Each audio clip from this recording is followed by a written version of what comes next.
Andrea, maybe you can explain why you decided to make some noise as opposed to just tabling the reasoned amendment. Why make the noise? Look, what we did today is represent all of those people who are frustrated, who are angry, who are upset with the actions of this Ford government in the choice that they've made to invoke the notwithstanding clause and trample on people's charter rights. And so we saw some of those folks this morning. We know there are thousands and thousands and thousands of others. We're hearing from them in our offices. We know that the Conservative MPPs are hearing from them in their offices. Today was a day to show clearly whose side New Democrats are on, and we're on the side of all of those people who are completely disgusted by what this government's doing, and there are many of them. Andrea, And how long can you postpone this? Trampling on the democratic process? Again, this is something that we don't do often. But we thought it was extremely important today to clearly show our concern with what the government is doing and represent all of those voices that Mr. Ford's trying to silence. To what end, though? Is this not just stalling what's inevitable? Again, this is about showing very, very clearly that New Democrats do not accept and will not accept lightly the heavy-handed decision that this Premier has wrongly made by invoking the notwithstanding clause. And we think it's sometimes you have to take extraordinary measures to show that an extraordinary event is taking place and show who it is that you're standing up for. And we're standing up for all of Ontarians and all Canadians, frankly, who know that this is a frivolous use of this very important clause in our Constitution, and it's something that we should not be being used lightly by this government. We went through this before when Bill 5 was originally tabled. You brought forward the reasoned amendment, delayed things, and it proceeded. So that's just going to happen again. I mean, you're very limited as the opposition into what tools you have in your toolbox. You really have none. Well, again, we will do everything that we possibly can, not only to slow this government down off of its reckless, speedy path that it's on, and there will be things that we will be able to bring forward to try to attempt to do that. But look, this is also about us clearly showing Ontarians that it just doesn't have to be this way. I mean, we've gone from a government that people were disappointed in because they put themselves first in front of everything else, which was the Liberals and the decisions that they made, and they were roundly told by the people of Ontario they don't want that kind of a government. And now we've ended up with pretty much the same kind of government.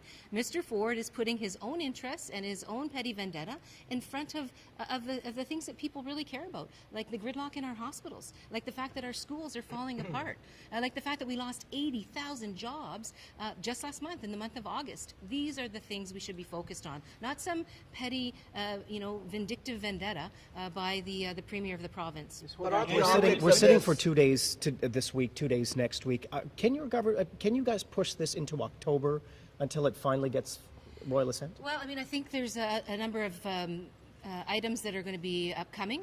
We don't know how those items are going to transpire in terms of how they'll be dealt with in the legislature by the legislative officers, by the Speaker and the Clerk's table.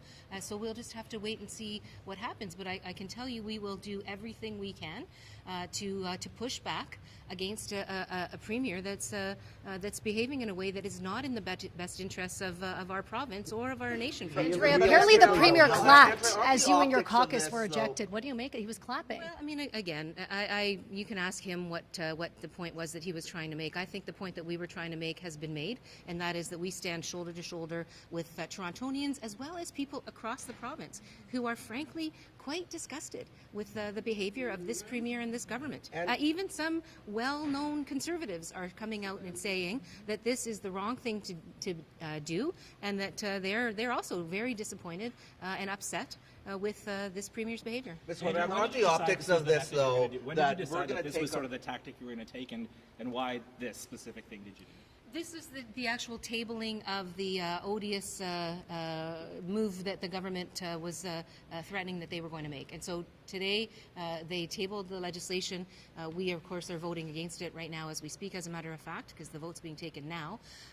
But those of us who were ejected from the House and who created the turmoil, if you will, it's because it's actually indicative of the turmoil that people are feeling about how this government's behaving and what this Premier's doing. Andrea, are you not worried that the optics of this for people watching at home will be seeing the NDP caucus making a whole bunch of noise and then essentially taking taking their ball and saying, we're not going to play this game anymore? Oh, on the contrary, I think people expect the opposition to be strong and to fight on the behalf of the best interests of Ontarians. That's what we're doing. What Mr. Ford is doing is using a very rarely utilized tool, if you want to call it that, to shut down people's basic rights, and that's the wrong thing to do. So I think people expect the opposition to fight hard against a government that's behaving in a way that's frankly shocking and completely inappropriate. But had you stayed in there, I mean, you could have introduced a reasonable amendment. You could have done other tactics to delay this, whereas now they're voting, and that's it. This is first reading of the bill. The bill has to go through a number of phases, and we'll be ready with a couple of other things that we think are important to show that it doesn't have to be this way. So when do you bring forward the reasoned amendment? When do you bring it forward? There's a process that each piece of legislation has to go through. There's the tabling of a bill, which is called first reading, which we're doing right now. Then there's second reading and third reading.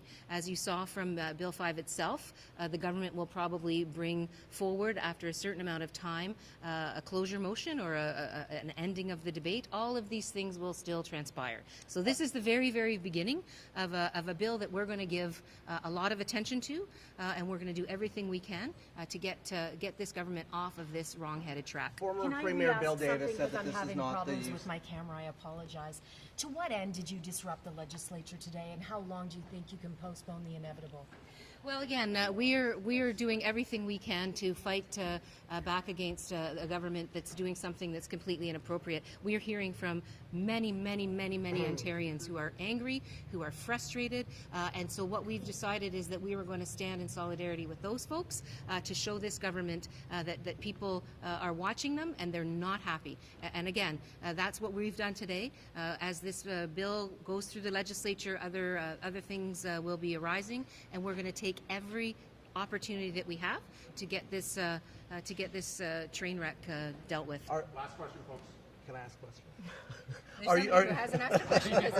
Are you surprised at all, though? Sorry? Are you worried about the precedent this could set nationally for other provinces? I think it's not only Ontario that's worried here. I mean, you saw this when the mayors from around the country, frankly, were weighing in on Bill 5 in the first place. And so to have this government ram this through in the way that they're doing, basically upending people's charter rights simply so that Doug Ford can get his way and have his revenge on his foes at City Council. People do not respect this kind of behavior. And it's not only the people of Ontario. There are people across the country. There are municipal leaders across the province and the country. And there are former Conservative leaders across the province and the country who have all weighed in saying this is the wrong thing to do. We agree, and as the official opposition, it's our job to fight back as hard as we can, and that's what we're doing. Ms.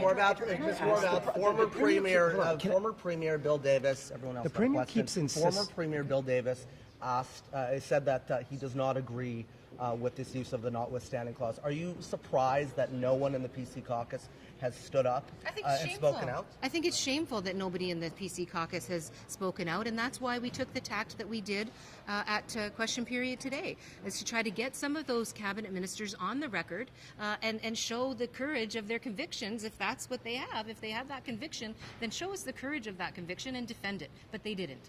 They kept shuffling off the questions to either the minister or the premier, and so they didn't show the courage of their convictions. Why So I'm glad that former Premier Davis was open with the people of Ontario and showed his displeasure because he's reflecting what many people are reflecting. This was the wrong thing to do. It is the wrong thing to do. It remains the wrong thing to do. And as I said, we're going to continue to fight against it. May I ask?